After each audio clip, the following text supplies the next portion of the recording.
പലപ്പോഴും മാനസികമായ സമ്മർദ്ദമോ ഉത്കണ്ഠയോ കാരണം രാത്രിയിൽ ഉറക്കം ലഭിക്കാതെ പോകുന്നവരാണോ നിങ്ങൾ?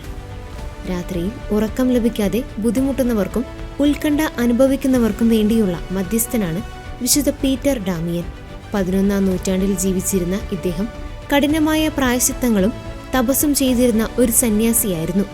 തന്റെ തീവ്രമായ ആത്മീയ ജീവിതത്തിനിടയിൽ അദ്ദേഹം വർഷങ്ങളോളം കഠിനമായ ഉറക്കമില്ലായ്മ അനുഭവിച്ചിരുന്നു. തന്റെ ആത്മീയ പോരാട്ടങ്ങളിലൂടെ ഈ അവസ്ഥയെ തരണം ചെയ്ത വിശുദ്ധൻ ഇന്ന് സമാനമായ അവസ്ഥയിലൂടെ കടന്നു പോകുന്നവർക്ക് വലിയ പ്രത്യാശയാണ് നൽകുന്നത്. ഉറക്കമില്ലാത്ത രാത്രികളിൽ മനസ്സിനെ അലട്ടുന്ന അസ്വസ്ഥതകളിൽ നിന്ന് മോചനം നേടാനും ആത്മീയമായ സമാധാനം കണ്ടെത്താനും ഈ വിശുദ്ധന്റെ മാധ്യസ്ഥം വിശ്വാസികൾക്ക് വലിയ കരുത്താണ്. ഉറക്കമില്ലായ്മയുള്ളവർ വിശുദ്ധനോട് പ്രാർത്ഥിക്കേണ്ടത് ഇങ്ങനെയാണ്: വിശുദ്ധ പീറ്റർ ഡാമിയനെ, അങ്ങ് അനുഭവിച്ച അതേ ഉറക്കമില്ലായ്മയിലൂടെയാണ് ഞാനും കടന്നു പോകുന്നത്.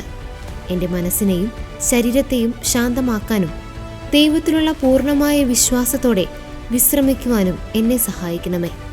ഈ രാത്രിയിൽ എനിക്ക് ആശ്വാസകരമായ ഉറക്കം നൽകാൻ കർത്താവിനോട് അപേക്ഷിക്കണമേ. മരുന്നുകൾക്കും മറ്റ് ചികിത്സകൾക്കുമൊപ്പം ആത്മീയമായ സമാധാനവും ഉറക്കത്തിന് അനിവാര്യമാണ്. രാത്രിയിൽ ഉറക്കം വരാതെ ബുദ്ധിമുട്ടുമ്പോൾ അസ്വസ്ഥരാകാതെ വിശുദ്ധ പീറ്റർ ഡാമിയന്റെ മാധ്യസ്ഥം തേടുന്നത് മനസ്സിന് സമാധാനവും നല്ലൊരു ഉറക്കവും നൽകാൻ സഹായിക്കും.